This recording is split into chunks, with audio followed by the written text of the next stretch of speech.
Hi friends, எல்லாருக்கும் வணக்கம். TNPSC group 10 group 4 prepare பண்ணிட்டு இருப்பீங்க. ஸோ இந்த வீடியோவில் 10th ஸ்டாண்டர்டில் பாலிட்டியில் இந்திய அரசியலமைப்பு தான் பார்க்க போகிறீங்க.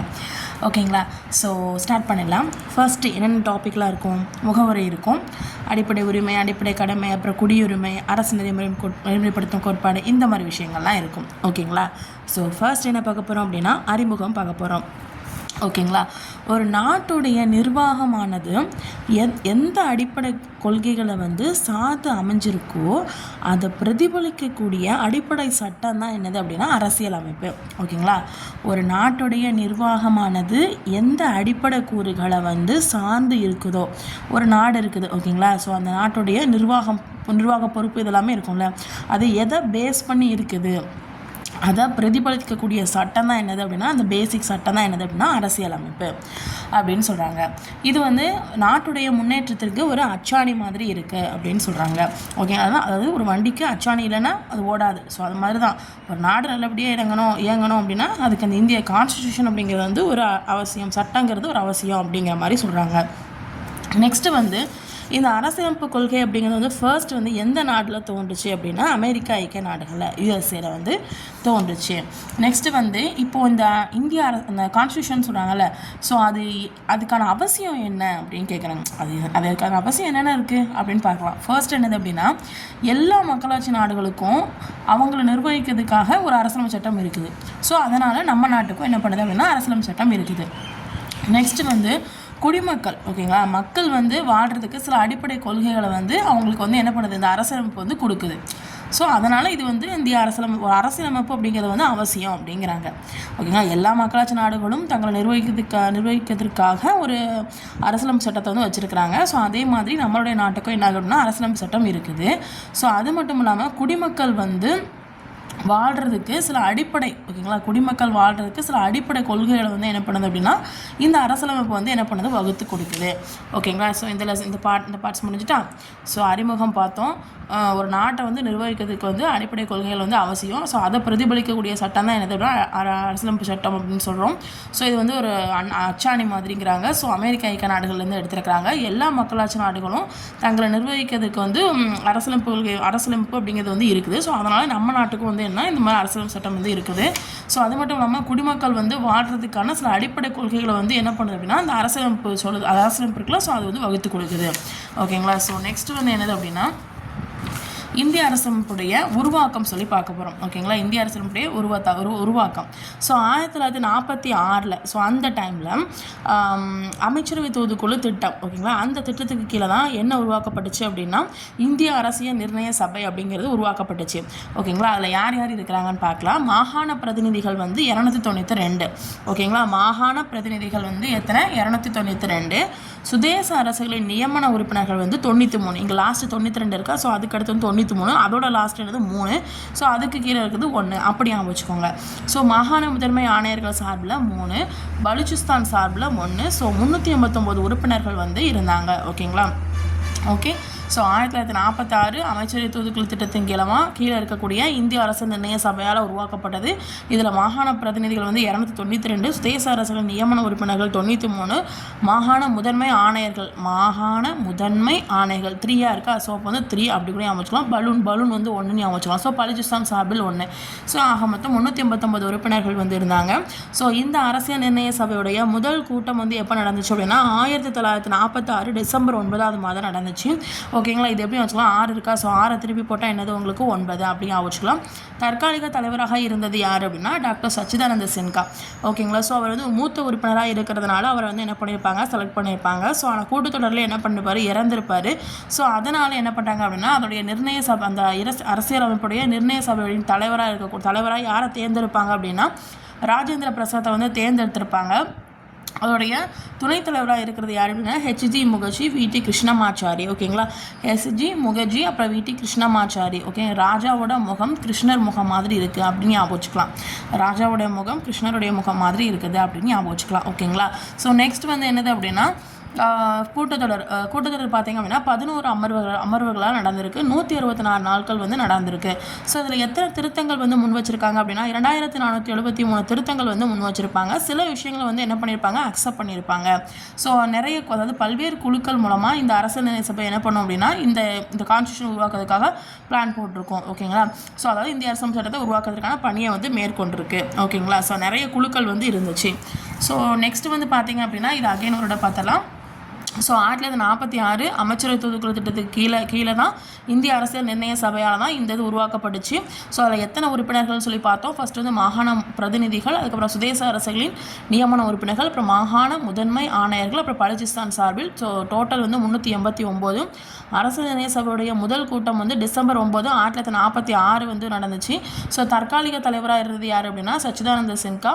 ஸோ நெக்ஸ்ட் வந்து ஒரு கூட்டத்தொடரிலே இறந்ததுனால அவருடைய பிளேஸ்க்கு வந்து இன்னொருத்தர் வராரு. அவர் யார் அப்படின்னா ராஜேந்திர பிரசாத். ஸோ அவருக்கு கீழே துணைத் தலைவராக இருக்கிறது 2 பேர். ஸோ அவங்க யார் அப்படின்னா ஹெச்ஜி முகர்ஜி, அப்புறம் விடி கிருஷ்ணமாச்சாரி. இதுக்கு ஷார்ட்கட்டு ராஜாவுடைய முகம் கிருஷ்ணர் மாதிரி இருக்குது அப்படின்னு ஞாபகம் வச்சுக்கலாம். 11 அமர்வுகளாக 166 நாட்கள் வந்து நடந்திருக்கு. ஸோ நிறைய குழுக்கள் சேர்ந்து தான் என்ன பண்ணுறாங்க அப்படின்னா இந்த அரசியலமைப்பு சட்டத்தை வந்து உருவாக்குறதுக்கான பணியை வந்து என்ன பண்ணுறாங்க, மேற்கொள்கிறாங்க. ஸோ நெக்ஸ்ட் வந்து பார்த்திங்க அப்படின்னா இந்திய அரசியலமைப்பு சட்ட வரைவு குழு தலைவர் பற்றி பார்க்க போகிறோம். ஓகேங்களா. ஸோ யாருன்னு தெரியும், டாக்டர் B.R. அம்பேத்கர். ஸோ இவர் தான் என்னென்னா இந்திய அரசியலமைப்புடைய தந்தை அப்படின்னு சொல்கிறாங்க. ஸோ இவருடைய தலைமையின் கீழே தான் என்னென்னா அரசியலமைப்பு சட்டம் அப்படிங்கிறது உருவாக்கப்படும். இவருடைய தலைமையின் கீழே தான் என்னது அரசியலமைப்பு சட்டம் அப்படிங்கிறது உருவாக்கப்பட்டுச்சு. ஸோ இதை எழுதுனதுக்கு அப்புறமா என்ன பண்ணாங்க, நிறைய பேர் விவாதம் பண்ணாங்க. அதாவது பொதுமக்கள், பத்திரிகைகள், மாகாண சட்டமன்றத்தில் உறுப்பினர்கள் நிறைய பேர் என்ன பண்ணாங்க அப்படின்னா இந்த விஷயத்தை எழுதுனதுக்கு அப்புறம் என்ன பண்ணாங்க, நிறைய விவாதங்கள் பண்ணாங்க. ஸோ ஃபைனலாக முகவுரை 22 பாகங்கள், 395 பிரிவுகள், 8 அட்டவணைகள் கொண்ட ஒரு அரசியலமைப்பு சட்டம் அப்படிங்கிறது வந்து உருவாக்குனாங்க. ஸோ இந்தியாவுடைய அரசியலமைப்பு வந்து எப்போ ஏற்றுக்கிட்டாங்க அப்படின்னா 1949 நவம்பர் 26. எப்போ வந்து நடைமுறைப்படுத்தினாங்க அப்படின்னா 1949, இங்கே 1950 நவம்பரா, இது ஜனவரி, இங்கே 26, இங்கே 26. ஓகேங்களா. ஸோ இந்த நாளை தான் நம்ம என்ன சொல்கிறோம், குடியரசு தினமாக நம்ம என்ன பண்ணுறோம், செலிப்ரேட் பண்ணுறோம். ஸோ நெக்ஸ்ட் வந்து இந்த இந்தியன் கான்ஸ்டியூஷனை வந்து இத்தாலிய பாணியில் கைப்பட எழுதினது யார் அப்படின்னா பிரேம் பெஹாரி நரேன் ரைஜடா. ஓகேங்களா. பிரேம் பெஹாரி நரேன் ரைஜடா. ஓகே. நெக்ஸ்ட் வந்து பிரேம் பெஹாரி நரேன் ரைஜடா இத்தாலிய பாணியில் என்ன பண்ணியிருப்பாரு, இந்தியா கான்ஸ்டியூஷனை வந்து எழுதியிருப்பார். ஓகேங்களா.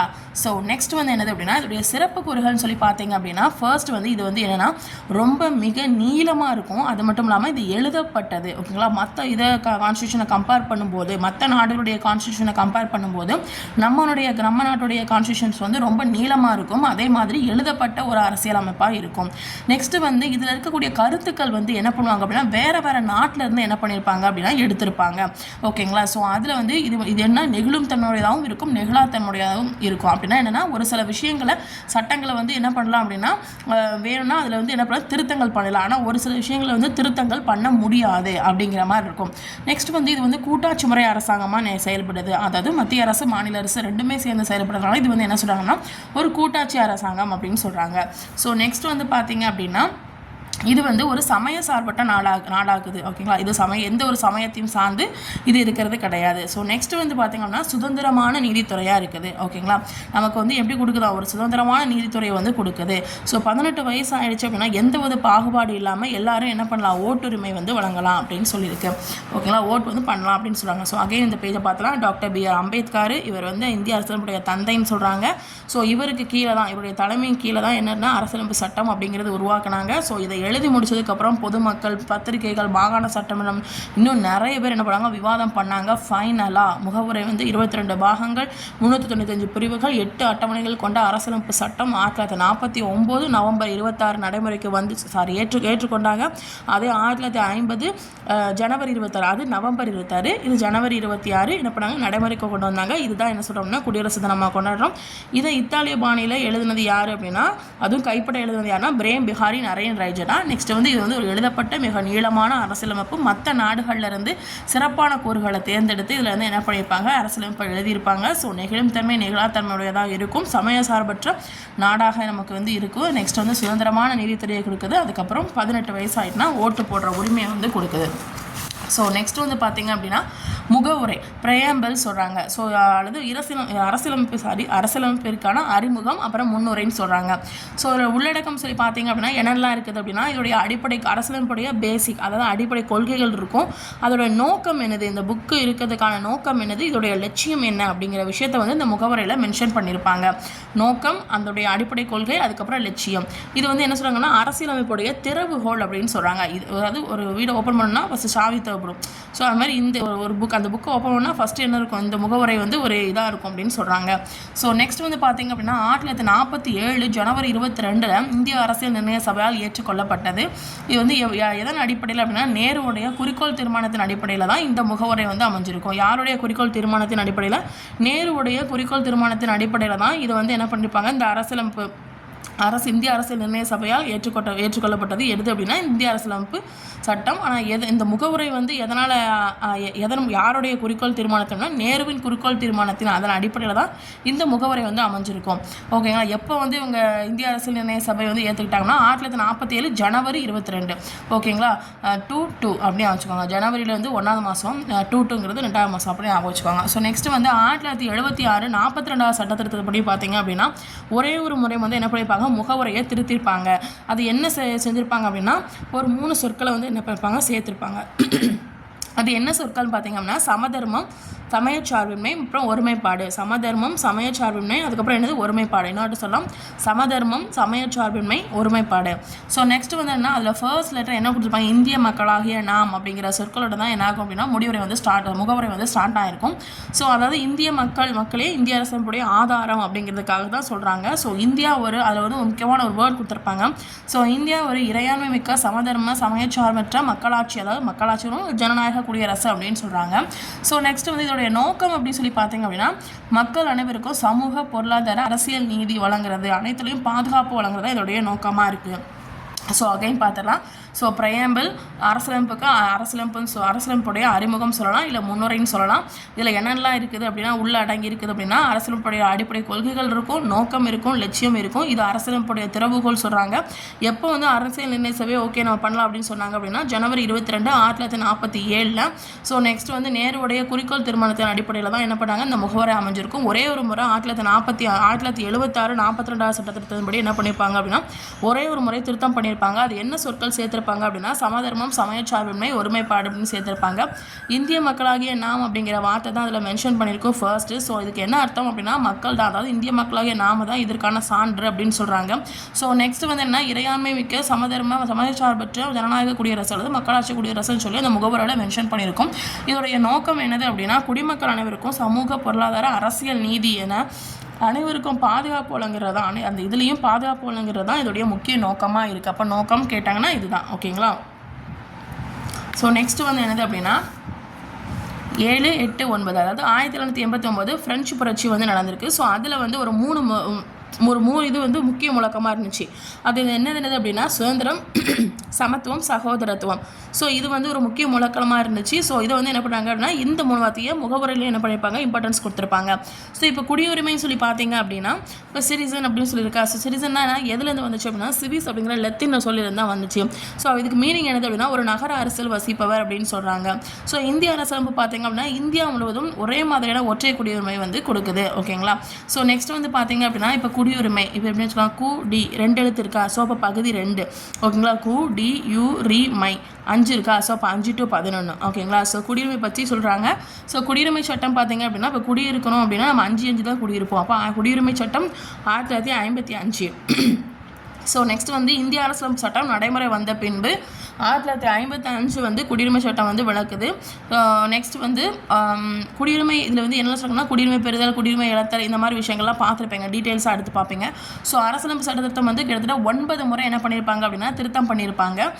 அரசியலமைப்பு சட்ட திருத்தத்தால் இதை வந்து 9 முறை திருத்தம் பண்ணியிருப்பாங்க. ஸோ நெக்ஸ்ட் வந்து பார்த்தீங்கன்னா குடியுரிமை பெறுதல் பார்த்தீங்க அப்படின்னா ஒன்று பிறப்பின் மூலம், அதாவது 1950 ஜனவரி 26 அன்னைக்கோ இல்லை அதுக்கு அப்புறமோ பிறந்த எல்லாருமே இந்தியன் சிட்டிசன் சொல்கிறாங்க. ஸோ வம்சாவளி, அதாவது வம்சாவளினா என்னது உங்கள் டேடி, அதாவது 1950 ஜனவரி 26 அன்னைக்கோ அதுக்கப்புறமும் வெளிநாட்டில் பிறந்திருப்பாங்கள்ல, அந்த பிறந்த அவங்களோட தந்தை வந்து ஒருவேளை இந்திய குடிமகனாக இருந்தாங்க அப்படின்னா சரி ஓகேன்னு சொல்லிட்டு அது வம்சாவளி மூலமாக நமக்கு என்ன பண்ணுவாங்க அப்படின்னா உங்களுக்கு குடியுரிமை வந்து கொடுப்பாங்க, இந்தியன் சிட்டிசன்ஷிப் கொடுப்பாங்க. ஸோ நெக்ஸ்ட் வந்து பதிவின் மூலம் ஒருவேளை ரிஜிஸ்டர் பண்ணியிருந்தீங்க அப்படின்னா, அதாவது இந்திய குடியுரிமை கோரி பொருத்தமான அங்கீகாரம் எல்லாத்தையும் கொடுத்து அதை ரிஜிஸ்டர் பண்ணி அதன் மூலமாக நீங்கள் என்ன பண்ணலாம்னா குடியுரிமை வாங்கலாம். ஸோ நெக்ஸ்ட் வந்து இயல்புரிமை, ஒரு ஃபாரினர் வந்து என்ன பண்ணுவாங்க, எனக்கு வந்து இந்திய அரசுக்கான எனக்கு இயல்புரிமை வேணும்னு சொல்லி கோரி அவங்க விண்ணப்பிக்கிறதன் மூலமாக என்ன பண்ணலாம் அப்படின்னா அவங்க வந்து இந்திய சிட்டிசனாக ஆகலாம். நெக்ஸ்ட் வந்து பிரதேச நாடுகள் இணைவின் மூலம், அதாவது இப்போ நம்ம இந்தியாவோட ஏதோ பிற நாடுகளோ இல்லை பகுதிகளோ ஜாயின் ஆகுதுன்னு வச்சுக்கோங்க, அவங்க ஆட்டோமேட்டிக்காக பண்ணுவாங்க நம்மளுடைய இந்திய மக்களாக ஆயிடுவாங்க, இந்தியன் சிட்டிசன்ஷிப்பாக ஆயிடுவாங்க. ஸோ நெக்ஸ்ட் வந்து பார்த்தீங்க அப்படின்னா குடியுரிமை இழத்தல்னு சொல்லி பார்த்தீங்க அப்படின்னா இதில் என்னென்ன இருக்குன்னு சொல்லி பார்க்கலாம். ஸோ இதில் வந்து பார்த்தீங்க அப்படின்னா இப்போ குடியுரிமை சட்டம் 1955 படி பார்த்தீங்க அப்படின்னா இப்போ வந்து குடியுரிமை சட்டத்தின் மூலமாக அல்லது அரசியலமைப்பின் கீழ் முன்னுரிமையால் பெறப்பட்டதோ இருக்கும் பட்சத்தில் பெற்ற குடியுரிமையை வந்து என்ன பண்ணலாம் 3 டைப்பில் வந்து இப்போ இழக்கலாம். ஓகேங்களா, அந்த குடியுரிமையை வந்து குடியுரிமை சட்டத்தின் மூலமாகவோ இல்லை அரசியலமைப்புக்கில் ஏதாவது ஒரு முன்னுரிமை மூலமாகவோ ஒருத்தர் வந்து சிட்டிசன்ஷிப் வாங்கியிருந்தாங்க அப்படின்னா அவங்கள 3 விஷயங்கள் மூலமாக நம்ம இழக்க செய்யலாம். அது என்னென்னது அப்படின்னா, ஒன்று வந்து சிட்டிசன் வந்து ஏதாவது இப்போ வேறு நாட்டில் நான் இருக்கேன்னு வச்சுக்கோங்க, எனக்கு நான் வந்து இந்திய நாட்டில் வந்து இருக்கேன்னு வச்சுக்கோங்க, நான் வந்து என்ன பண்ணால் தாமாகவே வந்து எனக்கு வந்து வேண்டாம், எனக்கு இந்தியன் சிட்டிசன்ஷிப் வேண்டாம் அப்படின்னு சொல்லி நான் சொல்லலாம்.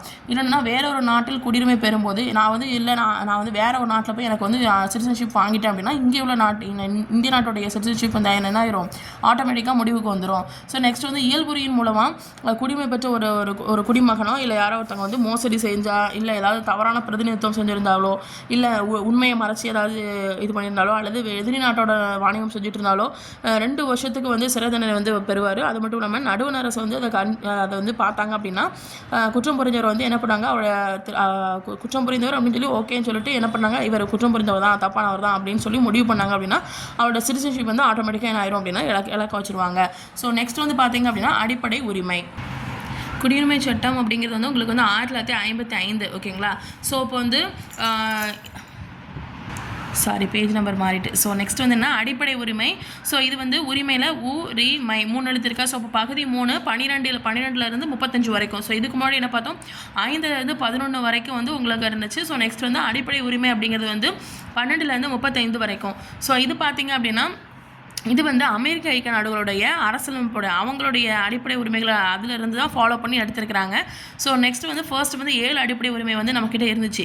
ஆனால் இப்போ வந்து நமக்கு எத்தனை அடிப்படை உரிமை இருக்குது, 6 அடிப்படை உரிமை தான் இருக்குது. இதுக்கான ரீசன் என்னது பின்னாடி பார்க்கலாம். ஸோ நெக்ஸ்ட் வந்து பார்த்தீங்க அப்படின்னா இப்போ பகுதி 3 சொல்லி பார்த்தீங்க அப்படின்னா இந்தியாவுடைய மகாசாசனம் அப்படிங்கிறாங்க. ஏன்னா உங்களுக்கு ஒரு உரிமை கிடச்சிச்சுன்னு வச்சுக்கோங்க, என்ன பண்ணுங்க நீங்கள் அந்த இடத்துல மகாசாசனம் மாதிரி உட்காந்துருப்பீங்க. ஸோ அந்த மாதிரி தான் அந்த உரிமை அப்படிங்கிறது ஒரு மகாசாசனம் மாதிரி. ஓகேங்களா, ஸோ இந்தியாவில் வசிக்கக்கூடிய மக்கள் அனைவருக்கும் எல்லாருக்கும்னா அடிப்படை உரிமை இருக்குது. அது மட்டும் இல்லாமல் இந்திய குடிமக்கள் சொல்லி இருப்பாங்கல்ல அவங்களுக்கும் சில அடிப்படை உரிமைகள் இருக்குது. அதாவது இந்தியாவில் சில பேர் வந்து வேறு நாட்டிலேருந்து வந்து வாழ்ந்துருப்பாங்க. ஸோ அவங்களுக்கும் பொதுவாக ஒரு உரிமை இருக்குது. அது மட்டும் இல்லாமல் இந்திய சிட்டிசன்ஷிப்பாக இருந்திருப்பாங்கல்ல, ஸோ அவங்களுக்கும் சில உரிமைகள் இருக்குது அப்படின்னு சொல்லி இதில் மென்ஷன் பண்ணியிருக்கிறாங்க. ஸோ நெக்ஸ்ட் வந்து பார்த்தீங்க அப்படின்னா அரசியலமைப்புக்கு உட்பட்டு தீர்வு காணும் உரிமைன்னு சொல்கிறாங்க. சட்டப்பிரிவு 32. ஓகேங்களா, ஸோ வந்து இது என்ன பார்த்தீங்க அப்படின்னா நீதிமன்ற முத்திரை பார்த்தீங்க அப்படின்னா அரசியலமைப்புக்கு உட்பட்ட தீர்வு காணும் உரிமை. ஸோ சட்டப்பிரிவு 32. ஸோ இதில் என்ன சொல்கிறாங்க அப்படின்னா நீதிமன்ற முத்திரையுடன் நீதிமன்றத்தால் வெளியிடக்கூடிய கட்டளை அல்லது ஆணை தான் என்னது அப்படின்னா நீதி பேராண்மை அப்படின்னு சொல்லி சொல்கிறாங்க. ஸோ நெக்ஸ்ட் வந்து பார்த்தீங்க அப்படின்னா ஒரு சில சட்டங்களை வந்து நிறைவேற்றாமல் தடை செய்ய நீதிமன்றத்தால் வெளியிடக்கூடிய ஆணை தான் என்னது அப்படின்னா இந்த நீதி பேராண்மை அப்படின்னு சொல்கிறாங்க. ஒரு சில சட்டத்தை வந்து என்ன பண்ணுவாங்க, இது வேணாம் இது தடை செஞ்சிடலாம் அப்படின்னு சொல்லி நீதிமன்றமே என்ன பண்ணும் ஆணையிடும். ஓகேங்களா, ஸோ அது மட்டும் இல்லாமல் உச்ச நீதிமன்றமும் உயர்நீதிமன்றமும் இந்த ரெண்டும் தான் என்ன நீதி பேராணைகளை வந்து வெளியிடக்கூடிய அதிகாரத்தை வந்து பெற்றிருக்குது. எது உச்ச நீதிமன்றமும் உயர்நீதிமன்றம் இது மாதிரி ஆணைகளை வந்து வெளியிடுறதுனால மக்களுடைய உரிமைகள் வந்து என்ன பண்ணுறது காக்குது. ஓகேங்களா, எது இந்த உச்ச நீதிமன்றம் உயர்நீதிமன்றம். ஸோ இது மாதிரி ஆணைகளை வெளியிடுறதுனால ஸோ அதனால் என்ன பண்ணுறாங்க அப்படின்னா உச்சநீதிமன்றத்தை வந்து என்ன சொல்கிறாங்க அப்படின்னா அரசியலமைப்புடைய பாதுகாவலன் அப்படின்னு சொல்லி சொல்கிறாங்க. ஓகேங்களா, நெக்ஸ்ட் வந்து என்னென்னா டாக்டர் B.R. அம்பேத்கர் வந்து சட்டப்பிரிவு 32 வந்து என்ன சொல்கிறார் அப்படின்னா இந்திய அரசுடைய இதயம் மற்றும் ஆன்மான்னு சொல்லுவோம். இது எப்படியும் வச்சுக்கோங்க, இதயம்னா ஹார்ட் எப்படி தானே சொல்லுவீங்க, அல்லது இப்படியும் வச்சுக்கோங்க, 2 மாதிரி இருக்கா. ஸோ அப்போ 32 அப்படின்னு ஞாபகம் வச்சுக்கோங்க. ஓகேங்களா, நெக்ஸ்ட் வந்து ஆட்கொணர் நீதி பேராண்மை பார்த்தீங்க அப்படின்னா ஹேபியஸ் கார்பஸ். இது என்ன சொல்கிறாங்க அப்படின்னா சட்டத்துக்கு முன்னாடி புறம்பா யாராவது வந்து கைது செய்யப்பட்டாங்க அப்படின்னா அது இதன் மூலமாக என்ன பண்ணுதுன்னா பாதுகாக்குது அப்படின்னு சொல்கிறாங்க. ஸோ நெக்ஸ்ட் வந்து பார்த்தீங்க அப்படின்னா கட்டளையுறுத்தும் நீதி பேராணை மேடமஸ். இது வந்து என்ன சொல்லியிருக்காங்க அப்படின்னா மேடமஸ். ஓகேங்களா, ஸோ இது என்ன சொல்கிறாங்க அப்படின்னா மனிதர்கள் வந்து என்ன பண்ணுறாரு அப்படின்னா சட்டத்தோட ஹெல்ப்பால் ஏதாவது மனு தொடர்பாக ஏதாவது பணி எது தேவைப்படுது அப்படின்னா அந்த சம்மந்தப்பட்ட துறையிலேருந்து அவர் என்ன பண்ணிக்கலாம், அதை நிறைவேற்றிக்கலாம். இது என்னது கட்டளையுறுத்தும் நீதி பேராண்மை. தடையுறுத்தும் நீதி பேராண்மை பார்த்தீங்க அப்படின்னா ஒரு கீழே ஒரு நீதிமன்றம் இருக்குன்னு வச்சுக்கோங்களேன், அது வந்து ஏதாவது சட்ட எல்லையை தாண்டி ஏதாவது செயல்பட்டுச்சு அப்படின்னா அதை தடுக்கிறதுக்காக இந்த பேராண்மை வந்து இருக்கும். ஓகேங்களா. ஸோ வந்து உச்சநீதிமன்றம் உயர்நீதிமன்றம் ரெண்டுமே நீதி பேராண்மை வந்து ரிலீஸ் பண்ணும். ஸோ உச்சநீதிமன்றம் வந்து அரசியலமைப்பு பாதுகாவலன்னு சொல்கிறாங்க. ஏன்னா இது மாதிரி ஆணைகளை வெளியிட்டு மக்களுடைய உரிமையை வந்து பாதுகாக்கிறதுனால. அப்புறம் வந்து அம்பேத்கர் வந்து 32 இதயம் மற்றும் ஆன்மா சொல்கிறாரு. ஸோ ஆட்கடவு நீதி பேராண்மை, கட்டளையுறுத்தும் நீதி பேராண்மை, தடையுறுத்தும்னா என்னது ப்ராஹிபிட்னு தான் சொல்லுவாங்க. So prohibition. ஸோ நெக்ஸ்ட் வந்து பார்த்திங்க அப்படின்னா ஆவணக்கேற்பு பேராண்மை பார்த்திங்க அப்படின்னா சர்டியரி. இது என்ன சர்டிஃபிகேட் சம்மந்தமாக அப்படின்னு வச்சுக்கோங்க. ஆவணம்னா இந்த சர்டிஃபிகேட் சம்மந்தமாக, அப்போ சர்ட் அப்படின்னு அவங்க வச்சுக்கோங்க. ஸோ உயர்நீதிமன்றம் எடுத்துக்கிட்டோம் அப்படின்னா அது வந்து ஆவணங்களை வந்து ஏதாவது நியாயமான பரிசீலனைக்கோ இல்லை தனக்கோ ஏதாவது உயர் அதிகாரிக்கோ ஏதாவது அனுப்பணும் அப்படின்னா கீழே நீதிமன்றம் இருக்குன்னா அதுக்கு வந்து என்ன பண்ணும், ஆணையிடும். ஸோ இது மாதிரி நீதிமன்றத்தை அவங்களுக்கு இது மாதிரி சர்டிஃபிகேட்ஸ் வந்து அவங்கக்கிட்ட கொடு, இது மாதிரி ஆவணத்தை வந்து அவங்களுக்கு கிட்ட கொடு அப்படின்னு சொல்லி உயர்நீதிமன்றம் வந்து என்ன பண்ணும், மற்ற இதுக்கு உயர்நீதிமன்றத்துக்கு தேவைப்பட்டாலோ இல்லை ஏதாவது நியாயமான பரிசீலனைக்கு தேவைப்பட்டாலோ இல்லை உயர் அதிகாரிக்கோ தேவைப்பட்டாலோ கீழ் நீதிமன்றத்தை கேட்கறது தான் நீ இது மாதிரி கொடுக்கணும் அப்படின்னு சொல்லி அவர் ஆணையிட்டது. ஸோ அதுதான் என்னன்னா ஆவணக்கேற்பு பேராண்மை. ஸோ நெக்ஸ்ட் வந்து தகுதி முறை வினவும் பேராண்மை, குவாரண்டோன்னு சொல்லுவாங்க. ஸோ சட்டத்துக்கு புறமா யாராவது தகாத முறையில் அரசு அலுவலகத்தை வந்து கைப்பற்றினாங்க அப்படின்னா அதை தடை செய்கிறதுக்காக இந்த தகுதி முறை வினவும் நீதி பேராண்மை. ஸோ இப்போ வந்து பிரிவு 352 இருக்குல்ல, ஸோ அடிப்படை உரிமைகள் நிறுத்தி வைத்தல்னு சொல்லி பார்க்குற ஒரு டாபிக். ஸோ பிரிவு 352 வந்து என்ன, குடியரசுத் தலைவர் அவசர நிலை வந்து இப்போ அறிவிக்கப்படும் போது அரசியலமைப்பு சட்டத்தில் 19வது பிரிவுன்னு சொல்லி பார்த்துருப்பீங்க. அது வந்து ஆட்டோமேட்டிக்காக என்ன ஆகும்னா ஆட்டோமேட்டிக்காக என்ன ஸ்டாப் ஆயிரும். அதாவது அந்த சுதந்திரம் வந்து நமக்கு கிடைக்காது. 19 பிரிவு சட்டப்பிரிவு 19. ஓகேங்களா. ஸோ நெக்ஸ்ட் வந்து என்ன, மற்ற அடிப்படை உரிமைகள் இதை சப்போஸ் மற்ற அடிப்படை இந்த 19 வந்து ஸ்டாப் பண்ணிவிட்டு மற்ற ஏதாவது அடிப்படை உரிமைகள் இருந்துச்சு அப்படின்னா அதையும் என்ன பண்ணலாம் அப்படின்னா குடியரசுத் தலைவர் வந்து என்ன பண்ணலாம், ஆணை பிறப்பிச்சானா அதையும் ஸ்டாப் பண்ண முடியும், தடை செய்ய முடியும் அந்த டைமில் மட்டும். ஸோ நெக்ஸ்ட் வந்து பார்த்தீங்க அப்படின்னா இந்த குடியரசுடைய இந்த ஆணைகள் வந்து இப்போ ஆணைகள் வெளியிடுறாருல அவசர நிலையில். ஸோ இது வந்து நாடாளுமன்றத்தால் கட்டாயமாக அங்கீகரித்து தான் ஆகணும் அப்படின்னு சொல்கிறாங்க. ஓகேங்களா. ஸோ இது நாடாளுமன்றம் எதிர்ப்பு தெரிவிக்க முடியாது. ஓகேங்களா. அப்போ 352 கூடி 2 இருக்கா. ஸோ அப்போ வந்து லாஸ்ட்டில் வந்து 2 வரும். ஸோ 352 குடியரசுத் தலைவர் வந்து அவசர நிலை பிறப்பித்த உடனே 19 பிரிவு வந்து என்ன சொல்லுது அப்படின்னா அந்த 19 பிரிவு கீழே இருக்கக்கூடிய என்னென்ன, அதாவது பேச்சுரிமை, அப்புறம் கூட்டமைக்கிற உரிமை, அந்த மாதிரி நிறைய இருக்கும். ஓகேங்களா. ஸோ அது எல்லாமே ஆட்டோமேட்டிக்காக ஸ்டாப் ஆயிரும். அதுமாதிரி மற்ற அடிப்படை உரிமைகளையும் அவரால் ஸ்டாப் பண்ண வைக்க முடியும், அதனால் இது பண்ண முடியும். இது வந்து நாடாளுமன்றம் வந்து இதுக்கு எந்த கொஸ்டின் கேட்க முடியாது, அங்கீகரித்து தான் ஆகணும் அப்படின்னு சொல்கிறாங்க. ஸோ அந்த சமத்துவ உரிமை இப்போ 19 சொன்னோம்ல, ஸோ அதுதான் பேச்சுரிமை, கருத்து தெரிவிக்கும் உரிமை இதெல்லாமே வரும். ஸோ வந்து இப்போ சமத்துவ உரிமை, சுதந்திர உரிமை, அதுக்கப்புறம் சுரண்டலுக்கு எதிரான உரிமை, சமயச்சார்பு உரிமை, கல்வி கலாச்சார உரிமைன்னு சொல்லியிருக்கு. ஸோ சமத்துவ உரிமை பார்த்தீங்கன்னா 14 வந்து இப்படி இருக்கும், 4 இப்படி சமமாக இருக்குமா. ஸோ அப்போ சட்டத்தின் முன் அனைவரும் சமம். 15 அதாவது பாகுபாடு ஏதாச்சும் பார்த்தீங்க பாஞ்சு அடிச்சிருவேன் அப்படிங்கிற வச்சுக்கோங்க. அப்போ பாகுபாடு பாஞ்சு. 15 16 6வது ஒருத்தர் வந்து வேலை வாய்ப்பில் போய் சம வாய்ப்பு அடிக்காமல் இருந்தீங்கன்னா அடி தான் அப்படிங்கிற வச்சுக்கோங்க. அப்போ 6 16 சம வேலைவாய்ப்புகளில் சம வாய்ப்பளித்தல். ஸோ 7 தீண்டாமையை ஒழித்தல். 7 நாளும் நம்ம எப்போவுமே தீண்டாமையை ஒழிச்சு தான் இருக்கணும் அப்படிங்கிற வச்சுக்கோங்க. 18 வயசு முடிச்சு நம்ம கல்வி பட்டங்கள் கொடுப்பாங்களே. ஸோ காலேஜ் பட்டம் படிப்போம்ல. ஸோ அப்போ ராணுவம் மற்றும் கல்விசார் பட்டங்களை தவிர மற்ற பட்டங்களை நீக்குதல். ஓகேங்களா. ஸோ நெக்ஸ்ட் சுதந்திர உரிமை பார்த்தீங்க அப்படின்னா இதான் குடியரசுத் தலைவர் வந்து ஆணை பிறப்பிச்சார் அப்படின்னா இந்த பிரிவு 19 அப்படிங்கிறது வந்து ஆட்டோமேட்டிக்காக ஸ்டாப் ஆயிரும். ஸோ பேச்சுரிமை, கருத்து தெரிவிக்கும் உரிமை, அமைதியான முறையில் கூட்டம் கூடுவதற்கான உரிமை, சங்கங்கள், அப்புறம் சங்கங்கள் அமைக்க தொடங்க உரிமை, அதுக்கப்புறம் இந்திய நாட்டுக்குள்ளே விரும்பிய இடத்துல வசிக்கலாம், அப்புறம் தொழில் செய்யக்கூடிய உரிமை, இதெல்லாம் பிரிவு 19. ஸோ பிரிவு 20 சொல்லி பார்த்தீங்க அப்படின்னா பிரிவு 19 மேக்ஸிமம் எல்லா உரிமையும் வந்துடும். ஸோ 20 பார்த்தீங்க அப்படின்னா குற்றம் சாட்டப்பட்ட நபர்களுக்கான உரிமை. ஓகேங்களா. தண்டனையிலேருந்து பாதுகாப்பு பெறும் உரிமை. ஓகேங்களா. 20 வயசு ஆயிடுச்சு அப்படின்னா என்ன பண்ணுவாங்க, தண்டனையிலேருந்து ஈஸியாக நம்ம என்ன பண்ணலாம், பாதுகாப்பு பெற்றலாம், குற்றம் சாட்டப்பட்ட நபர்களுக்கான உரிமை. ஸோ 21 வச்சுங்க, 2 பிரியுது. 1 21, இன்னும் 21A. 1 உங்களோட வாழ்க்கையில் வந்து 21 வயசு ஆயிடுச்சுன்னு வச்சுக்கோங்க, உங்களோட வாழ்க்கை அவர் தனிப்பட்ட சுதந்திரத்துக்கான இதை தேடி போராடுவீங்க அப்படின்னு வச்சுக்கோங்க. இல்லை நீங்கள் வந்து 21A வந்து தொடக்க கல்வி படிச்சிட்டிங்கன்னு வச்சுக்கோங்க, கல்வி படிச்சிங்கன்னு வச்சுக்கோங்க, உங்கள் வாழ்க்கை நல்லாயிருக்கும் அப்படின்னு வச்சுக்கோங்க. இன்னொன்று தனிப்பட்ட சுதந்திரத்துக்காக போராடி தனியாக போயிடுவாங்க சில பேர், எனக்கு ஃப்ரீடம் வேணும்னு சொல்லி சில பேர் 21 வயசில் தனியாக போயிடுவாங்க. இல்லை நான் இன்னொருத்தங்க என்ன பண்ணுவாங்க, எனக்கு படிப்பு தான் முக்கியம்னு சொல்லி படிப்பை தேடி போவாங்க அப்படின்னு ஞாபகம் வச்சுக்கலாம். ஸோ 22 எடுத்துக்கிட்டிங்க அப்படின்னா சில வழக்கில் கைது செய்து கைது 2 எழுத்து இருக்கா, ஸோ 22ல் 2 இருக்கா, ஸோ கைது செய்து தடுப்பு காவலில் வைப்பதற்கு எதற்கான உரிமை. நெக்ஸ்ட் வந்து சுரண்டலுக்கு எதிரான உரிமைன்னு சொல்லி பார்த்தீங்க அப்படின்னா 23, 24 ஓகேங்களா. சுரண்டலுக்கு எதிரான உரிமை பார்த்தீங்க அப்படின்னா 23, 24. ஸோ 23, 24ல் கட்டாய வேலை, கொத்தடிமை முறை, மனிதத்தன்மற்ற வியாபாரத்தை தடுக்கிறது. 24ல் பார்த்தீங்க அப்படின்னா தொழிற்சாலைகள், அப்புறம் ஆபத்தான இடங்களில் குழந்தை தொழிலாளர் முறையை வந்து தடுக்கிறது. ஸோ நெக்ஸ்ட் வந்து பார்த்தீங்க அப்படின்னா சமயச்சார்பு உரிமை. அப்போ இதெல்லாம் சமயம் சம்மந்தமாக வரும் அப்படின்னு ஞாபகம் வச்சுக்கோங்க. ஸோ கல்வி கலாச்சாரம் வந்து என்னென்னா கல்வி சம்மந்தமாக வரும். அப்புறம் அரசியலமைப்புக்கு உட்பட்டு தீர்வு காணும் உரிமை. ஸோ 25, 26, 27, 28 சொல்லி பார்த்தீங்க அப்படின்னா 25 ஃபஸ்ட்டு இந்த இது நம்பரை மட்டும் வச்சுக்கோங்க. 25, 26, 27, 28 இது மூடி வச்சுக்கோங்க. ஸோ இந்த ஃபஸ்ட்டு என்னென்னா ஒரு சமயத்தை நீங்கள் ஏற்கலாம், அதை பின்பற்றலாம், அதை பரப்பவும் செய்யலாம். பண்ணியாச்சா. ஸோ அதுக்கப்புறம் அந்த சமய விவகாரங்களை நிர்வகிக்கலாம். ஸோ அப்போ நிர்வகிச்சாச்சா, ஒன்று என்ன பண்ணுறீங்க, ஃபஸ்ட் இதில் ஏற்கிறீங்க, பின்பற்றுறீங்க, பரப்புறீங்க. ஸோ அடுத்தது என்ன பண்ணுறாங்க, அதை ஹெட்டாக இருக்கிறீங்க, அப்போ நிர்வகிக்கும் உரிமை. அப்புறம் வந்து எந்த ஒரு மதத்தையும் நீங்கள் பரப்புவதற்காக வரி செலுத்தலாம். வரி செலுத்துவதற்கான ஒரு வரி செலுத்துவதற்கு எதிரான சுதந்திரம் ஓகேங்களா. ஸோ நெக்ஸ்ட் வந்து ஏதாவது வழிபாடு, அது மாதிரி கல்வி நிறுவனங்கள் ஏதாவது வழிபாடோ இல்லை அறிவுரை நிகழ்வுகள் ஏதாவது இருந்ததுன்னா நீங்கள் அது கட்டாயமாக பார்ட்டிசிபேட் பண்ணி தான் ஆகும்னு சொல்ல மாட்டாங்க. அப்போ கலந்து கொள்ளாமல் இருப்பதற்கான உரிமை ஓகேங்களா. இதை மட்டும் மறைச்சு வச்சுட்டோம். இது வரிசையை நீங்கள் படிச்சு வச்சிட்டிங்கன்னா ஈஸியாக இருக்கும். ஸோ கல்வின்னு வந்துட்டோன்னா கல்வி கலாச்சார உரிமைனா 29, 30. ஸோ வந்து 29, 30 பார்த்தீங்கன்னா சிறுபான்மை மட்டும் தான் வரும். ஸோ இவங்களுடைய எழுத்து, மொழி, கலாச்சாரத்தை பாதுகாப்பு. இன்னொன்று வந்து இவங்களும் கல்வி நிறுவனங்களை வந்து நிறுவி என்ன பண்ணலாம், நிர்வகிக்கலாம். ஸோ அரசியலமைப்புக்கு உட்பட்ட தீர்வு காணும் உரிமைன்னு சொல்லி பார்த்தீங்க அப்படின்னா பிரிவு 32. ஸோ இது என்ன பண்ணுறாங்க அப்படின்னா யாராவது ஒரு தனிப்பட்டவருடைய அடிப்படை உரிமைகள் ஏதாச்சும் பாதிக்கப்பட்டுச்சு அப்படின்னா அவங்க நீதிமன்றத்துக்கு போய் அணுகி என்ன பண்ணலாம், அந்த உரிமையை வந்து பெறலாம். ஸோ நெக்ஸ்ட் வந்து பார்த்தீங்க அப்படின்னா அரசு நெறிமுறைப்படுத்தும் கோட்பாடுகள் பார்த்தீங்க அப்படின்னா பகுதி 4. நெறினா என்னது, வழி தானே. ஸோ அப்போ வந்து வழி எத்தனை 4 வழி இருக்குது, கிழக்கு மேற்கு வடக்கு தெற்கு. அப்போ ஞாபகம் வச்சுக்கோங்க 4 வழி. ஸோ 36 to 51 அதாவது நமக்கு வந்து வழி கிடச்சிரும். எப்போ அப்படின்னா 36 வயது நிலை படம் போடுவாங்களா. ஸோ 36 வயது நிலைன்னு சொல்லி ஒரு படம் வந்துச்சுல. ஸோ 36 வயசில் ஸோ 51 ஞாபகம் வச்சுக்கோங்க. ஓகே 51 வயசில் லைஃப் அப்படியே இதாகிரும், ஏன்னா பாட்டியாக போயிருவோம்ல. ஸோ அதனால் அப்படியே ஞாபகம் வச்சுக்கோங்க ஓகேங்களா. ஸோ நெக்ஸ்ட் வந்து இதற்காக தனியாக எந்த ஒரு வகைப்பாடு அப்படிங்கிறது எதுவும் கிடையாது. ஸோ ஆனால் பொருளடக்கம் வந்து இருக்கும். வழிகாட்டுதல் அடிப்படையில் இது ஒரு 3 பிரிவாக பிரிச்சிருக்காங்க ஓகேங்களா.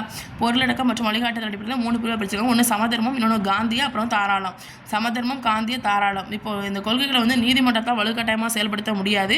ஆனால் நான் ஒரு நாட்டை எப்படி நிர்வகிக்கணும் அப்படிங்கிற ஒரு அவசியத்தை வந்து இது சொல்லியிருக்கும் ஓகேங்களா. ஸோ அதோட நோக்கம் என்னது அப்படின்னா சமுதாய நலனை வந்து மக்களுக்கு வந்து தர்றதான் இதோடைய நோக்கமாக இருக்குது. So doctor B.R. அம்பேத்கர் வந்து ஒரு புதுமையான சிறப்பு அம்சம் சொல்கிறாரு. ஏன்னா நெறினா நமக்கு என்னது, ஒரு வழி தானே. அப்போது 36 வயது நிலை படம் அது வந்து ரொம்ப சிறப்பாக இருக்குது அப்படின்னு வச்சுக்கோங்க. ஸோ அடிப்படை உரிமைகளுக்கும் அரசு நெறிப்படுத்த கோட்பாடுக்கும் இல்லை டிஃப்ரென்ஸ் பார்க்க போகிறோம். ஸோ அடிப்படை உரிமைகள் பார்த்தீங்க அப்படின்னா அமெரிக்கா ஐக்கிய நாடுலேருந்து எடுத்திருக்காங்க. அரசு நெறிமுறைங்கிறது வந்து அயர்லாந்துலேருந்து எடுத்திருக்காங்க. அடிப்படை உரிமைகளை வந்து அரசாங்கத்தை கூட சுருக்கவோ இல்லை நீக்கவோ முடியாது. ஸோ இது வந்து பார்த்திங்க அப்படின்னா அரசுக்கு ஜஸ்ட் ஒரு அறிவுறுத்தல் தான்.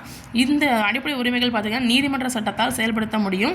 இது வந்து எந்த ஒரு கோர்ட்டை கட்டாயப்படுத்த முடியாது. ஸோ நெக்ஸ்ட் வந்து பார்த்திங்க அப்படின்னா சட்ட ஒப்புதலை பெற்றது. இது வந்து தார்மீக மற்றும் அரசியல் ஒப்புதலை பெற்றது. ஸோ நெக்ஸ்ட் இது பார்த்திங்க அப்படின்னா நாட்டுடைய அரசியல் ஜனநாயகத்தை வந்து வலுப்படுத்துது. இது வந்து செயல்படுத்தும் போது சமுதாய அதுக்கப்புறம் பொருளாதார ஜனநாயகம் வந்து உறுதியாகுது ஓகேங்களா. ஸோ அகைன் பார்த்துடலாம். அரசு நெறிமுறைப்படுத்தும் கோட்பாடு பகுதி 4 36 to 51. ஸோ இது தனியாக எந்த ஒரு வாய்ப்பாடு ஒன்றும் கிடையாது. ஸோ பொருளடக்கம் வழிகாட்டுதல் இது அடிப்படையில் 3ஆக பிரிச்சிருக்காங்க. சமதர்ம, காந்திய, தாராளம். ஸோ நெக்ஸ்ட் வந்து பார்த்திங்கன்னா இது வலுக்கட்டாயமாக இது எந்த ஒரு நீதிமன்றத்தால் எந்த ஒரு வலுக்கட்டாயமாக செயல்படுத்த முடியாது. ஒரு நாட்டை நிர்வகிக்காத சில விஷயங்களை வந்து இதில் சொல்லியிருக்கோம் அவ்வளோதான். ஸோ நெக்ஸ்ட் வந்து அம்பேத்கர் புதுமையான சிறப்பம்சம் சொல்கிறாரு. 2க்கான டிஃப்ரென்ஸு அமெரிக்கா ஐக்கிய நாட்டிலேருந்து எடுத்திருக்காங்க, அயர்லாந்துலேருந்து எடுத்திருக்கிறாங்க. அரசாங்கத்தால் சுருக்கவோ நீக்கவோ முடியாது. ஜஸ்ட் கவர்மெண்ட்டுக்கான அறிவுறுத்தல் தான். ஸோ நீதிமன்ற சட்டத்தால் செயல்படுத்த முடியும். இது எந்த கோர்ட்டும் கட்டாயப்படுத்த முடியாது. சட்ட ஒப்புதலை பெற்றிருக்கும். இது தார்மீக அப்புறம் வந்து அரசியல் ஒப்புதலை பெற்றிருக்கும். இது ஜனநாயகத்தை வலுப்படுத்தும். இது ஜனநாயகத்தை உறுதியாக்கும் ஓகேங்களா. ஸோ நெக்ஸ்ட் வந்து பார்த்திங்க அப்படின்னா பாக்ஸில் வந்து கொடுத்துருப்பாங்க. 2002 86வது சட்ட திருத்தத்தின்படி பிரிவு 45 திருத்தப்பட்டு 21 கீழ் 21 சொல்லி இதுக்கு முன்னாடி படிச்சிருப்பீங்க தொடக்க கல்வி. அது வந்து என்ன பண்ணிப்பாங்க, அடிப்படை உரிமையாக வந்து சேர்த்துருப்பாங்க. ஸோ இந்த திருத்தம் வந்து மாநில அரசுகள் வந்து முன்பருவ மழலையர் கல்வியை 6 வயசுக்கு உள்ள குழந்தைகளுக்கு வந்து வழங்க அறிவுறுத்துறதுக்கு ECCE சொல்கிறாங்க. Easy childhood care and education early வரும் சரிங்களா, வரும் ஓகேங்களா. Early childhood care and education ஓகேங்களா.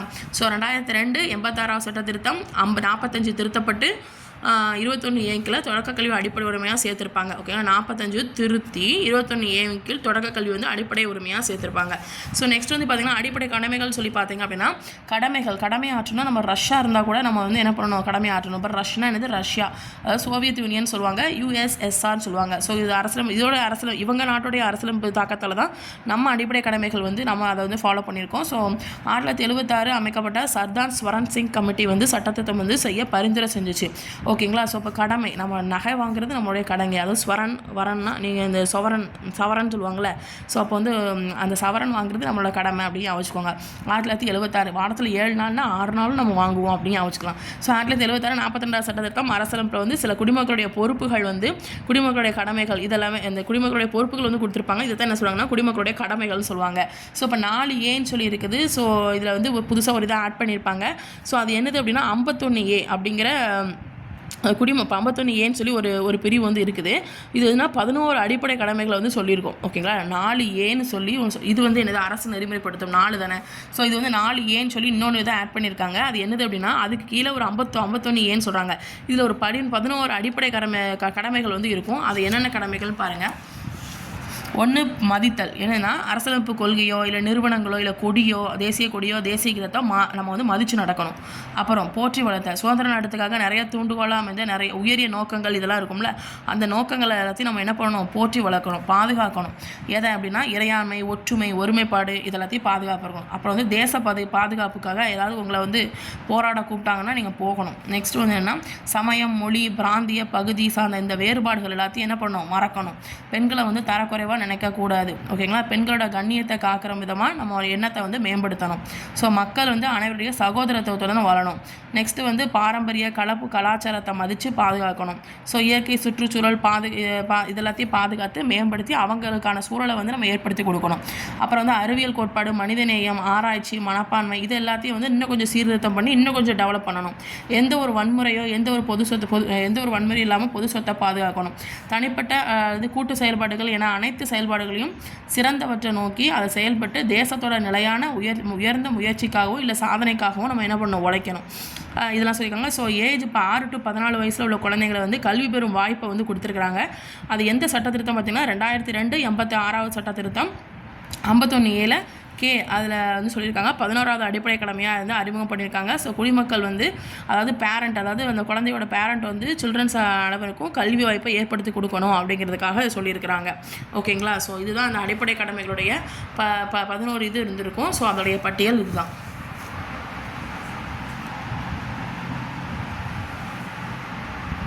ஸோ நெக்ஸ்ட் வந்து பார்த்திங்க அப்படின்னா மத்திய மாநில உறவுகள் சொல்லி பார்த்தீங்க அப்படின்னா இதில் என்ன மத்திய மாநில உறவுகள் இந்த 2 பேஜ் இதோட ஃபினிஷ்டு. அதுக்கப்புறம் 12th ஸ்டாண்டர்ட் ஸ்டார்ட் ஆயிரும். மத்திய மாநில உறவுகள் சொல்லி பார்த்தீங்க அப்படின்னா சட்டமன்ற உறவுகள் இருக்குது. ஸோ இப்போ வந்து நடுவர் நாடாளுமன்றம் இருக்குல்ல, ஸோ அது வந்து இந்தியா முழுவதற்கும் இல்லை எந்த பகுதிக்கும் சட்டமேற்ற அதிகாரம் வந்து இருக்கும். ஓகேங்களா, இதுக்கு நடுவர் நாடாளுமன்றத்துக்கு. ஓகேங்களா, ஸோ இந்தியாவுடைய மாநிலங்களும் சரி இல்லை யூனியன் பிரதேசங்களுக்கும் இது என்ன ஆகும், பொருந்தும் அப்படின்னு சொல்கிறாங்க. ஸோ நெக்ஸ்ட் வந்து 7வது அட்டவணை. ஓகேங்களா, 7 அப்போ வந்து மத்திய அரசு மாநில அரசு இதுக்குடைய அதிகாரத்தை வந்து ஷேர் பண்ணி கொடுக்கும். ஓகேங்களா, அதிகார பகிர்வை கொடுக்குது. ஓகேங்களா, இதுக்கு 3 பட்டியல் இருக்குது. ஒன்று மத்திய பட்டியல், இன்னொன்று மாநிலம், அப்புறம் பொதுப்பட்டியல். ஓகேங்களா, ஸோ வந்து 97 அதாவது மத்திய பட்டியல் 97, மாநிலம் வந்து 66, பொதுப்பட்டியல் 47 இதெல்லாம் இருக்குது. ஓகேங்களா, ஸோ வந்து இப்போ சேஞ்ச் பண்ணியிருப்பாங்க. இப்போ மத்திய அரசு பார்த்தீங்க அப்படின்னா அதுக்கு சொந்தமான பட்டியலில் சட்டமேற்றும் அதிகாரம் வந்து நாடாளுமன்றத்துக்கு வந்து இருக்கும். ஓகேங்களா, ஸோ அதாவது மாநில அரசுக்கு சொந்தமான பட்டியல் பார்த்தீங்க அப்படின்னா இப்போ வந்து இருக்கலாம் மத்திய பட்டியல் இருக்குல்ல, ஸோ அது வந்து என்னென்னா அதுக்கான அதிகாரம் வந்து யார்கிட்ட இருக்கும், நாடாளுமன்றத்துக்கு இருக்கும். மாநில அரசுக்கான அந்த பட்டியல் இருக்குல்ல, அதாவது மாநில பட்டியல் 66 இருக்குல்ல, ஸோ அதுக்கான சட்டம் இயற்றும் இது வந்து யார்கிட்ட இருக்குன்னா மாநில சட்டமன்றத்துக்கு இருக்கும். இது பொதுப்பட்டியல்னு சொல்லி லாஸ்ட்டாக இருக்கா. ஸோ இது வந்து என்னென்னா மத்திய அரசுக்கு அதாவது நாடாளுமன்றத்துக்கும் இருக்கும், மாநில சட்டமன்றத்துக்கும் 2 பேருக்குமே ஈக்குவலாக இருக்கும் அப்படின்னு சொல்லி சொல்கிறாங்க. சப்போஸ் ஏதாச்சும் இவங்க 2த்துக்குள்ளே ஏதாச்சும் முரண்பாடு ஏதாவது இருந்துச்சு, அதாவது பொதுப்பட்டியலில் சட்டம் போது ஏதாவது ஒரு முரண்பாடு ஏதாவது இருந்துச்சு அப்படின்னா சென்ட்ரல் கவர்மெண்ட் என்ன சொல்லுதோ அதை தான் என்ன சொல்லுவாங்க, சட்டமே சொல்லுவாங்க. அதுதான் ஃபைனல் டிசிஷன் அப்படிம்பாங்க. சரிங்களா, அதாவது இப்போ வந்து அதிகார பகிர்வு வந்து இப்போ எப்படி இருக்குது அப்படின்னா மத்திய பட்டியல் வந்து 97 இருந்து 100 மாறி இருக்குது. 66 வந்து மாநில பட்டியலிருந்து இப்போ 61 ஆயிருக்கு.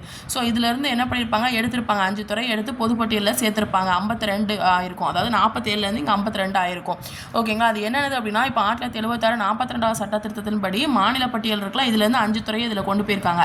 ஸோ அது என்னென்னா கல்வி, காடு, எடை, அளவுகள், அப்புறம் பறவை, வனவிலங்கு, இதுக்கான பாதுகாப்பு, அப்புறம் உச்ச உயர்நீதிமன்றத்துடைய அமைப்பு, இந்த மாதிரி தவிர பிற நீதிமன்றங்களுடைய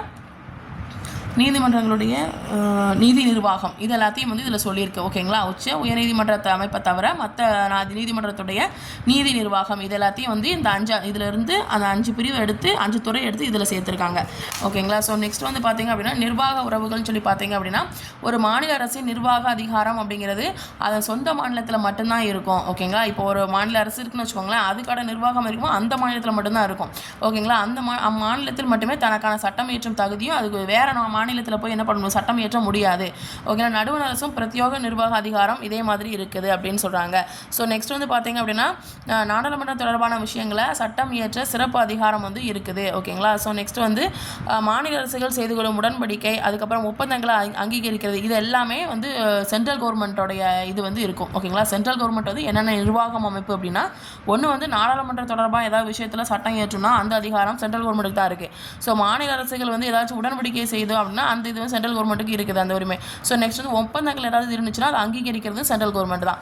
ஓகேங்களா. ஸோ நெக்ஸ்ட் வந்து இது மாநிலம் வந்து அந்தந்த மாநிலத்துக்குள்ளது மட்டும்தான், இது சென்ட்ரல் கவர்மெண்ட் என்னென்ன இது கொடுத்துருக்காங்க இப்போ சொன்னீங்களா. ஸோ அது ஸோ நெக்ஸ்ட் வந்து நிதி உறவுகள் சொல்லி பார்த்தீங்க அப்படின்னா 12. ஓகேங்களா, பிரிவு 268 293. ஓகேங்களா, 2682 2 கூட்டினா என்னது 8. ஸோ 293 26 29 3. நெக்ஸ்ட் வந்து மத்திய மாநிலனுடைய நிதி சார்ந்த உறவு பற்றி சொல்லியிருக்கோம். ஓகேங்களா, அது 12 மணி நேரமும் நமக்கு வந்து நிதி பிரச்சனை தான் இருக்கும் அப்படின்னு வச்சுக்கோங்க. ஸோ பல வரிகளை வந்து விதிக்கும் அதிகாரம் வந்து இருக்குது. ஸோ நெக்ஸ்ட் வந்து பார்த்தீங்கன்னா பிரிவு 250 என்ன சொல்லியிருக்காங்கன்னா 280. ஓகேங்களா, குடியரசுத் தலைவரால் நியமிக்கப்பட்ட நிதிக்குழு. ஓகேங்களா, அது வந்து அவங்க வந்து ஏதாவது பரிந்துரை சொல்லியிருந்தாங்க அப்படின்னா அது நடுவண் அரசால் சில வரிகள் விதிக்கப்பட்டு அதை வசூலித்து நடுவண் அரசாலும் மாநில அரசாலும் பிரிச்சுக்குள்வாங்க. என்ன பண்ணுவாங்க, ஏதாவது வரி குடியரசுத் தலைவர் வந்து என்ன பண்ணியிருப்பார், நிதிக்குழு வச்சிருப்பார்ல. ஸோ அதோடைய பரிந்துரையின் படியில் நிதிக்குழு வந்து இது பண்ணியிருப்பார். ஸோ அது வந்து என்னது அப்படின்னா இப்போ சென்ட்ரல் கவர்மெண்ட்டு ஸ்டேட் கவர்மெண்ட் 2 இருக்கா. ஸோ அதுக்கான ஏதாவது வரிகள் ஏதாச்சும் விதிச்சிருப்பாங்க அப்படின்னா அந்த வரிகளை வந்து மத்திய அரசு மாநில அரசு என்ன பண்ணுவாங்க, ஷேர் பண்ணிக்கிடுவாங்க. ஓகேங்களா. ஸோ இப்போ வந்து மத்திய அரசு மாநில அரசு இதுக்கான உறவை வந்து விசாரிக்கிறதுக்காக மறைஞ்ச முன்னாள் பிரதமராக இருக்கக்கூடிய இருந்த இந்திரா காந்தி 1983 சர்க்காரியா குழு அப்படிங்கிற ஒரு விஷயத்தை வந்து நியமிச்சிருப்பாரு, குழுவை நியமிச்சிருப்பாரு. அதில் 247 பரிந்துரைகளில் 180 பரிந்துரைகளை வந்து நடுவண் அரசு வந்து என்ன பண்ணுது, செயல்படுத்திச்சு அப்படின்னு சொல்லி சொல்கிறாங்க. இந்திரா காந்தி 1983 சர்க்காரியா குழு மத்திய மாநில உறவை விசாரிக்கிறதுக்காக 247 பரிந்துரை 247 பரிந்துரைகளில் 180 பரிந்துரைகளை வந்து என்ன பண்ணியிருப்பாங்க, செயல்படுத்தியிருப்பாங்க. ஓகேங்களா. ஸோ நெக்ஸ்ட் வந்து பார்த்தீங்க அப்படின்னா 1969. ஓகேங்களா, அது வந்து 69 எனக்கு அப்படி திருப்பி போட்ட மாதிரி இருக்கும், 6 9 திருப்பி போட்ட மாதிரி இருக்கும். ஸோ மத்திய மாநில அரசோட உறவை வந்து ஆராய்வதற்காக இதை வந்து என்ன பண்ணியிருப்பாங்க, இந்த 3 குழு வந்து என்ன பண்ணியிருப்பாங்க, நியமிச்சிருப்பாங்க. ஓகேங்களா, ராஜமன்னார் குழு. ஓகேங்களா. நெக்ஸ்ட் வந்து அலுவலக மொழிகள் பார்த்தீங்க அப்படின்னா இது வந்து என்னென்னா 17. ஓகேங்களா, 10 இது 15 16 17. ஓகேங்களா, 343 to 351. ஸோ இதில் வந்து ஸ்டார்டிங்கில் பார்த்தீங்க அப்படின்னா 14 மொழிகள் தான் இருந்துச்சு, 8 அட்டவணையில் இருந்துச்சு, அங்கீகரிச்சிருந்தாங்க. இப்போ வந்து 22 மொழிகள் வந்து இருக்குது அப்படின்னு சொல்கிறாங்க. ஸோ நெக்ஸ்ட் வந்து பார்த்தீங்க அப்படின்னா 2004 பார்த்தீங்க அப்படின்னா இந்திய அரசு செம்மொழிகள் அப்படிங்கிற ஒரு புதிய வகைப்பாடை வந்து தீர்மானிச்சது. ஸோ 6 மொழிகள் வந்து அதுக்கு தகுதியாக இருந்துச்சு. தமிழ் 2004 ஃபஸ்ட்டு செம்மொழி. ஸோ சமஸ்கிருதம் 2005, தெலுங்கு 2008, கன்னடம் 2008ஆம் ஆண்டு, அப்புறம் மலையாளம் வந்து 2013ஆம் ஆண்டு, ஒடியா 2014ஆம் ஆண்டு செம்மொழிகள் அப்படின்னு சொல்லி அறிவிக்கப்பட்டுச்சு அந்தந்த வருஷத்தில் பார்த்துக்கோங்க. ஸோ நெக்ஸ்ட் வந்து என்னென்னா அவசர கால ஏற்பாடுகள்னு சொல்லி சொல்கிறாங்க. ஸோ தேசிய அவசர நிலை பார்த்தீங்கன்னா பிரிவு 352. ஓகேங்களா, குடியரசுத் தலைவர் வந்து 352 படி அவசர நிலை வந்து பிறப்பிக்கலாம். இது வரைக்கும் எத்தனை வாட்டி பண்ணியிருக்காரு அப்படின்னா 1962, 71, 75 அரண்டு போய் 71 75 அப்படின்னு ஞாபகம் வச்சுக்கோங்க. ஸோ நெக்ஸ்ட் வந்து இப்போது வெளிப்புற அவசர நிலையும் சொல்கிறாங்க. அப்படின்னா என்னது அப்படின்னா ஏதாவது போர் இல்லை வெளிநாட்டில் போய் வெளிநாட்டில் வந்து யாராவது ஆக்கிரமிச்சிட்டாங்க அப்படின்னா அதெல்லாம் வெளிப்புற அவசர நிலை. உள்நாட்டு அவசர நிலையை பார்த்தோன்னா ஏதாவது ஆயுதமேந்திய கிளர்ச்சி, உடனடி ஆபத்து ஏதாவது இருந்துச்சு, அது மாதிரி அப்புறம் ஏதாவது அச்சுறுத்தல், இந்தியாவுக்கு ஏதாவது பாதுகாப்பு, இது மாதிரி ஏதாவது ஒன்று இதுனா அதெல்லாம் என்னதுன்னா உள்ளுக்குள்ளே ஏதாவது பிரச்சனை, இது உள்ளுக்குள்ளே ஏதாவதுன்னா உள்நாட்டு அவசர நிலை அப்படின்னு சொல்கிறாங்க. ஓகேங்களா. ஸோ நெக்ஸ்ட் வந்து என்னது பார்த்திங்க அப்படின்னா மாநில அவசர நிலை பார்த்திங்க அப்படின்னா அதாவது 356 மாநிலத்தில் மாநில அரசால் கட்டுப்படுத்த முடியாத ஏதாவது ஒரு சூழல் வரும்போது அப்போ வந்து ஆளுநர் வந்து என்ன பண்ணுவார், அறிக்கை வந்து கொடுப்பாரு. ஸோ அது வந்து அதன்படி குடியரசில் வந்து 356 அதோடைய அந்த பிரிவின் கீழே வந்து என்ன பண்ணலாம் அப்படின்னா அவசர நிலை வந்து அறிவிக்கலாம். ஓகேங்களா, மாநிலத்தால் கண்ட்ரோல் பண்ண முடியலை அப்படின்னா அந்த ஆளுநர் வந்து அறிக்கை அளிக்கிற அந்த டைமில் குடியரசுத் தலைவர் 356 பிரிவின் கீழே அவசர நிலை வந்து பிறப்பிக்கலாம். ஸோ இந்த அவசர நிலை பார்த்தீங்க அப்படின்னா அதான் 352 படி நடைமுறையில் இருந்தாலும் தேர்தல் ஆணையம் அதுக்கப்புறம் தேர்தல் ஆணையம் சட்டமன்ற தேர்தலை நடத்த உகந்த சூழல் இல்லை அப்படின்னு சொல்லி அதாவது இந்த மாதிரி டைமில் எலெக்ஷன் நடக்காது அப்படிங்கிற மாதிரி ஏதாவது சான்றளிச்சாலும் கூட இது விஷயம் வந்து ஓராண்டை தாண்டி வந்து அவர் என்ன பண்ணலாம், இன்னும் கொஞ்சம் கண்டினியூ பண்ணலாம். ஓகேங்களா, இந்த 350 பிரிவு அவசர நிலை பிறப்பிச்சிருக்காருல, ஸோ இது வந்து 1 இயர் வரைக்கும் நீடிக்கலாம் அப்படின்னு கூட அவரால் இது பண்ண முடியும். ஓகேங்களா, அந்த ஃப்ரீடம் வந்து அந்த இது வந்து அவர்கிட்ட இருக்குது. ஸோ நெக்ஸ்ட் வந்து பார்த்திங்க அப்படின்னா அதிகபட்ச அவசர நிலை காலம் பார்த்திங்க அப்படின்னா 3 வருஷம் வரைக்கும் இருக்கும், அதுக்கு மேலே தாக்கு பிடிக்க முடியாது. ஸோ நெக்ஸ்ட் வந்து மாநிலமானது குடியரசுத் தலைவர் சார்பாக ஆளுநரால் நிர்வகிக்கப்படுகிறது. குடியரசுத் தலைவர் சார்பாக ஆளுநரால் நியமிக்கப்படுது. ஓகேங்களா, ஸோ இந்தியாவில் ஃபர்ஸ்ட் டைம் பார்த்திங்க அப்படின்னா 1951 பஞ்சாப் மாநிலத்தில் குடியரசுடைய ஆட்சி வந்து நடைமுறைப்படுத்தப்பட்டது அப்படின்னு சொல்கிறாங்க.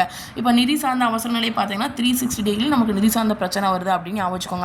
ஸோ நிதிநிலைத்தன்மை, இந்தியாவுடைய கடன் தன்மை, இந்தியாவுடைய பகுதிகள் இதெல்லாமே ஆபத்தில் இருந்துச்சுன்னு வச்சுக்கோங்க. குடியரசுல வந்து 360 அந்த சட்டத்தை இந்த இதை பிறப்பிச்சு அவசர நிலை வந்து பிறப்பிக்கலாம். ஓகே, ஒரு நிதி ஏதாவது பிரச்சனைனா, இந்தியாவோட கடன் ஏதாவது பிரச்சனை அப்படின்னா, இந்தியா ஏதாவது ஆபத்தில் இருந்துச்சு அப்படின்னா இதன்படி இந்த மாதிரி காரணத்தினால குடியரசுல வந்து 360 அப்படிங்கிற இதுபடி என்ன பண்ணலாம், அவசர நிலை வந்து பிறப்பிக்கலாம். குடியரசுடைய ஆணை பிறப்பிக்கலாம்னு சொல்கிறாங்களா. அப்போ வந்து இப்போ அப்படின்னா என்ன அப்படின்னா, இப்போ வந்து ஏதாவது என்ன பண்ணுவாங்க, இப்போ ஏதாவது கவர்மெண்ட்டில் நிதி ஏதாவது பிரச்சனை இருந்துச்சுன்னா என்ன பண்ணுவாங்க, கவர்மெண்ட் சர்வன்ஸ்க்குலாம் என்ன பண்ணுவாங்க, சேலரி கம்மியாக கொடுப்பாங்க. ஸோ அதுக்கப்புறம் சென்ட்ரல் ஸ்டேட்டு இது மாதிரி எந்த இதனாலும் சரி சேலரியை கொஞ்சம் கம்மியாக வச்சு உச்சநீதிமன்றையோ உயர்நீதிமன்ற நீதிபதிகள் யாருக்காக இருந்தாலும் ஓகேங்களா, இது வரைக்கும் அப்படி எதுவுமே இந்தியாவில் இருந்தது கிடையாது. அப்படி யாருக்கும் நிதி பிரச்சனை வந்து சேலரி கம்மியாலாம் கொடுத்தது கிடையாது அப்படின்னு சொல்கிறாங்க. ஸோ அரசியலமைப்பு சட்டத்திருத்தம் பார்த்தீங்கன்னா அமெண்ட்மெண்ட்ஸ் சொல்கிறாங்க. ஓகேங்களா, ஸோ மாற்றம் எப்படின்னா என்ன அர்த்தம்னா, மாற்றம் ஒன்று மேம்படுத்துதல் இல்லைன்னா சிறு மாறுதல் அப்படின்னு சொல்கிறாங்க. ஸோ இது வந்து 20 வந்து சொல்கிறது 368 பிரிவில் வந்து சொல்கிறாங்க. சட்டத்திருத்த முறை அப்புறம் திருத்தம் செய்வதில் நாடாளுமன்றத்துடைய அதிகாரங்கள் பற்றி நமக்கு வந்து சொல்லுது. ஓகேங்களா, சட்டத்திருத்தம் செய்கிறதுல வந்து இந்த முறை சட்டத்திருத்தம் செய்கிறதுல இதை வந்து யாருக்கு அதிகாரம், யாருடைய அதிகாரங்களை பற்றி சொல்லுதுன்னா நாடாளுமன்றத்துடைய அதிகாரங்களை பற்றி சொல்லுது.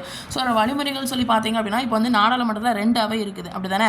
ஸோ அந்த 2 அவையிலும் ஃபஸ்ட்டு என்ன பண்ணுவாங்க, மசோதா வந்து அறிமுகப்படுத்துவாங்க. சரிங்களா, ஸோ நெக்ஸ்ட் வந்து ஒவ்வொரு அவையிலும் என்ன பண்ணுவாங்க அப்படின்னா, அந்த அவையில் இருக்கக்கூடிய ஒட்டுமொத்த உறுப்பினர்கள் இருப்பாங்களா, அதில் பெரும்பான்மையான உறுப்பினர்கள் இருப்பாங்களே அவங்க வந்து மற்றும் அவைக்கு வந்து அது மட்டும் இல்லாமல் அவைக்கு வந்து வாக்களிச்சிருப்பாங்களே அதில் 3/2 பங்குக்கு குறையாமல் அந்த மசோதா வந்து என்ன பண்ணணும், ஆதரவளிச்சு ஓட்டு போட்டிருக்கணும். அப்படின்னா தான் அந்த மசோதா அப்படிங்கிறது வந்து குடியரசுத் தலைவர்கிட்ட போகும். சரிங்களா, அப்புறம் குடியரசுத் தலைவர் வந்து என்ன பண்ணுவார், ஒப்புதல் சொல்லுவார். சரி ஓகே அப்படின்னு சொல்லி ஒப்புதல் சொன்னதுக்கு அப்புறமா மசோதா வந்து சில திருத்தப்பட்ட ஏதாவது மிஸ்டேக் ஏதாவது ஒன்று இருந்துச்சு அப்படின்னா அதை திருத்திருப்பாங்க.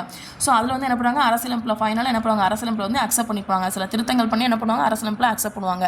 ஸோ நெக்ஸ்ட் வந்து இப்போ நாடாளுமன்றத்தால் மட்டும்தான் அரசியலமைப்பு சட்ட திருத்தத்தை கொண்டு வர முடியும் அப்படின்னு சொல்கிறாங்க. மாநில சட்டமன்றத்தால் பண்ண முடியாது அப்படின்னு சொல்கிறாங்க. ஓகேங்களா. ஸோ நெக்ஸ்ட் வந்து பார்த்தீங்கன்னா அரசியலமைப்பு சட்ட திருத்தத்துடைய வகைகள்னு சொல்லி பார்த்தீங்க அப்படின்னா 368 பிரிவில் வந்து 3 வகைகளை சட்ட திருத்தம் செய்ய முடியும் அப்படின்னு சொல்கிறாங்க. ஸோ நெக்ஸ்ட் வந்து பார்த்தீங்க அப்படின்னா ஒன்று வந்து அது என்னென்னது அப்படின்னா, நாடாளுமன்றத்தில் சாதாரண அறுதி பெரும்பான்மை மூலமாக திருத்தப்படுறது இல்லை அப்படின்னா அது மட்டும். செகண்ட் என்னென்னா நாடாளுமன்றத்தில் சிறப்பு அறுதி பெரும்பான்மை மூலமாக, இது சாதாரண இது சிறப்பு. அப்புறம் நாடாளுமன்றத்தில் சிறப்பு அப்புறம் வந்து அறுதி பெரும்பான்மையுடன் பாதிக்கும் மேற்பட்ட மாநில சட்டமன்றங்களை ஒப்புதல் பெறுவதன் மூலமாக இதன் மூலமாக என்ன பண்ணலாம் அப்படின்னா திருத்தம் பண்ணலாம் அப்படின்னு சொல்கிறாங்க.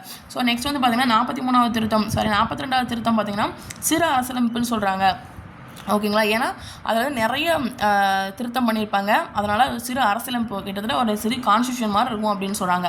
ஸோ நெக்ஸ்ட் வந்து பார்த்திங்கன்னா அரசியலமைப்பு சீர்திருத்த குழுக்கள் பார்த்திங்க அப்படின்னா 2000 அதாவது இந்திய அரசு ஒரு தீர்மானத்தின்படி MN வெங்கடாசலையா தலைமையில் அரசியலமைப்பு சட்ட செயல்பாட்டுக்கான தேசிய சீராய்வு ஆணையம் அப்படின்னு சொல்லி ஒன்று அமைச்சது. வெங்கடாசலையா தலைமையில் ஓகேங்களா ஒரு தேசிய சீராய்வு ஆணையத்தை வந்து அமைச்சது. ஸோ அரசுடைய பல்வேறு நிலைகள் அதுக்கப்புறம் இடையான தொடர்பு பங்களிப்பு இந்த மாதிரி குறித்து புதிய நோக்கத்தோட ஆராய உச்சநீதிமன்றத்துடைய முன்னாள் தலைமை நீதிபதி MN பூஞ்சி அவங்களுடைய தலைமையில் ஏப்ரல் 2007 3 உறுப்பினர் கொண்ட ஒரு ஆணையத்தை அந்த ஆணையம் வந்து அப்போ உள்ள அரசு வந்து அமைச்சிருக்கும். ஓகேங்களா, தலைமையாக இருக்கிறது யார், MN பூஞ்சி. ஏப்ரலில் 2007 3 உறுப்பினர் கொண்ட குழு. ஓகேங்களா, எதுக்காக அமைச்சாங்கன்னா அரசுடைய நிலைகள் இடையான தொடர்பு அப்புறம் பங்களிப்பு இந்த மாதிரி விஷயத்தை ஆராய்வு செய்கிறதுக்காக அமைச்சிருப்பாங்க. ஸோ நெக்ஸ்ட் வந்து பார்த்திங்கன்னா முகவுரைனா பிரேம்பிள், சமயச்சார்பற்ற அரசுனா செக்குலர் ஸ்டேட், நெக்ஸ்ட் பாகுபாடுனா டிஸ்கிரிமினேஷன், நீதி பிராண்மைனா ரிட், நெக்ஸ்ட் வந்து இறையாண்மைனா சாவரனிட்டி, நெக்ஸ்ட் வந்து பாரம்பரியம்னா ஹெரிட்டேஜ், தன்னாட்சினா ஆட்டோனமி, பிரகடனம் அப்படின்னா என்னது ப்ரோக்ளமேஷன். ஓகேங்களா, இதோட 6th ஸ்டாண்டர்ட் முடிஞ்சிச்சு. ஸோ இதை வந்து இன்றைக்கும் நாளைக்கும் வந்து படிச்சிருங்க. ஓகேங்களா, மேக்ஸிமம் எல்லா பேஜையும் முடிச்சாச்சு. புக்கில் உள்ள 1 by 1 நானாக நோட்ஸ் எடுத்தது. ஸோ மேக்ஸிமம் இல்லை, எல்லாத்தையும் மிஸ் பண்ணியிருக்க மாட்டேன், எல்லாத்தையும் எழுதியிருப்பேன். ஓகேங்களா, ஸோ மறக்காமல் படிச்சிருங்க.